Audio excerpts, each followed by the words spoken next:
Yes, Lucas. Yes, Lucas. Let's go, baby.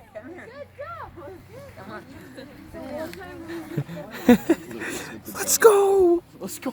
That's a win. He's gonna lose on the stone. So, well, what I said before, guys, like, I actually get like a little bit sad for you guys. I mean, for me too, but for like, you know, people like all your ancestors that grew up like the way they grew up with fire every day, birth to death, like morning till night. I mean, they dealt with fire. They would have all known how to do what I just did, like at your age and younger. And so, like, for them, it wouldn't be surprising to see me. They would know, like, this is dangerous, this is not dangerous. They just were in tune with things, right? But since you guys don't live outside, I mean, there's a lot of cool things about it. Like, you know, there's like grocery stores, there's, you know, thermostats, there's light switches, and there's a lot of cool things we get at. But, you know, being able to be connected to the outdoors and really being kind of like connected to the natural world, that's not something that you guys have been given right off the plate. So, so that's kind of like when you see that and that seems surprising, that would not have been surprising for any of your. And the reason I can do that is because I just know I've done this before, so I know like that amount of fire isn't enough amount of heat. I've got enough water in my body that it can absorb that heat pretty easily. If it was much bigger, I wouldn't do that. But that's something you learn from experience, not from reading a book, right? So just want you guys to think about that. If you want to be connected to the natural world and have that, you're just not going to get it. You're going to have to go pursue it. You know, it's not going to be given. So from that, let me see, how much time do we have left? What time do we get out? Like 7 minutes. Like 7 minutes? Yeah. 6. Okay. So I'm going to skip the part I was going to do and give you guys a chance to make fire. So don't do anything. 10 minutes? Okay, that's still. You can go 20. Okay. I can go like stuff. Okay. So, Lucas. Lucas. Lucas, Put it down. I can't keep going until you sit down. You can't do that. Let him roll one. That's it.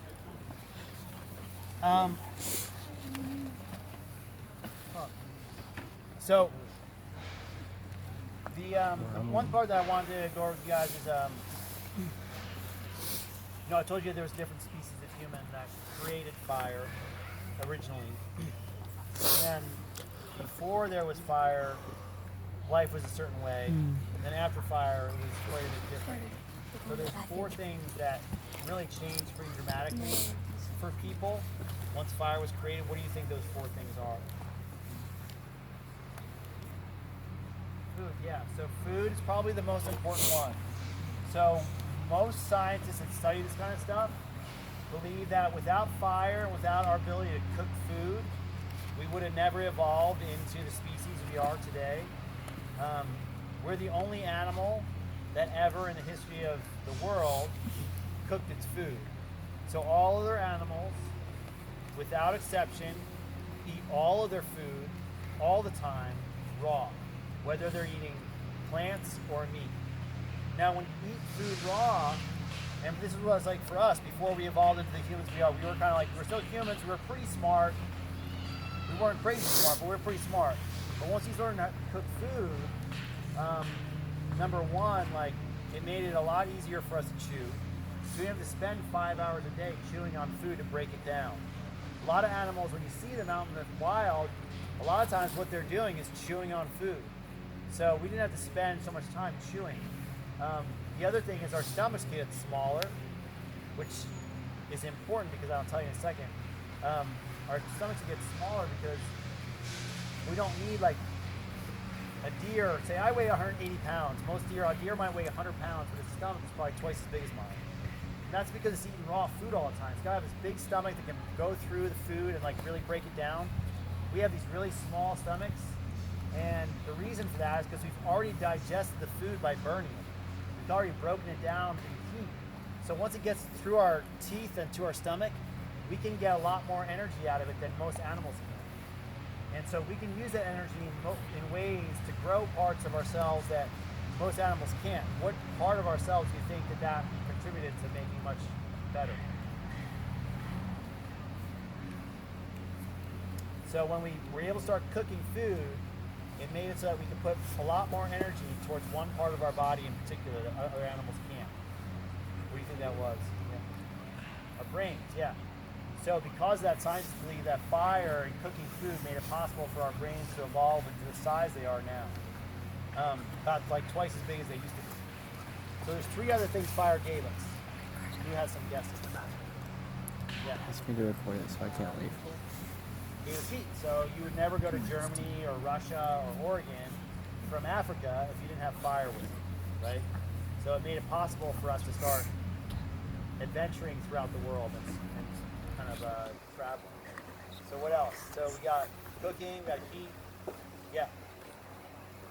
Oh, you're just stretching. Any other guesses?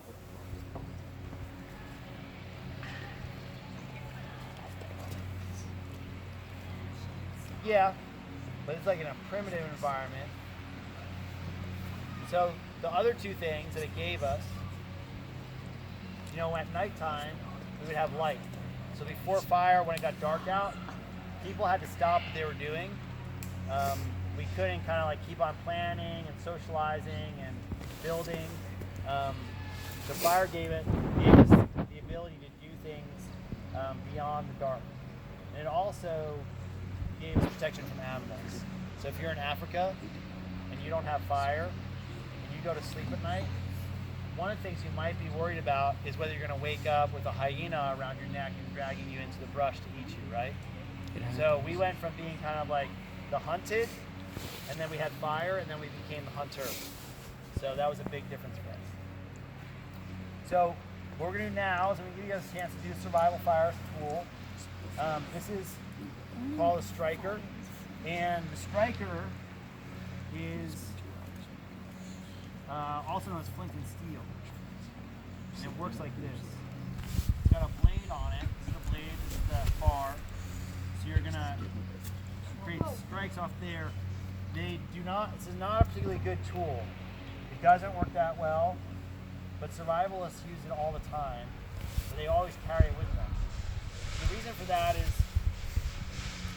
matches work way better than this. I mean, lighters work way better than this. But matches and lighters both run out, and they can break, and they can get wet. And so this here, if you got wet, it still works. You can still do this with it when it's wet. And a matchbook might have 20 matches in it, or even 100. But I can do this 10,000 times. All right? So this here is a really good tool for reliability. It's a terrible tool if you're not good at starting fires. So I'll show you, like, if I put a match on my skin, it would burn, it would hurt. This here, it doesn't really create a lot of heat. It's a really poor tool. So if you're gonna get a fire going with one of these things, you've gotta be really good at prepping your material. So that you have really good dry material that's really broken down. So I had some that I had picked from just around here, within like 15 feet of where I'm standing right now.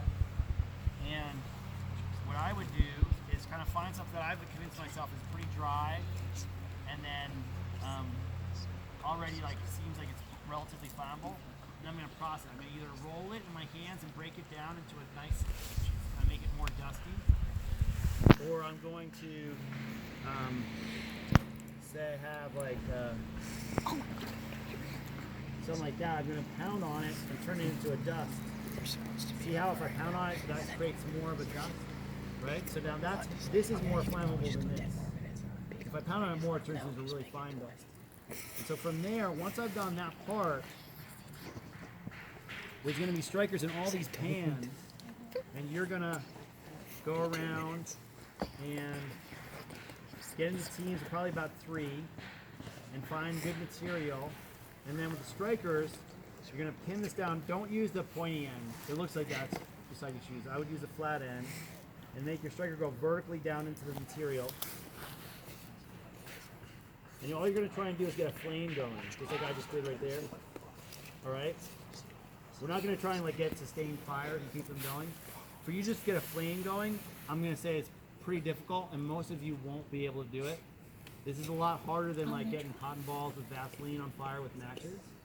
So it's good that you guys did that to start with, but this is going to be more difficult. So the preparation is going to be key.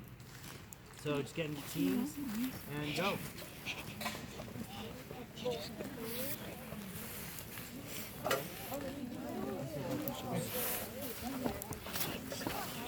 No, no. Lucas.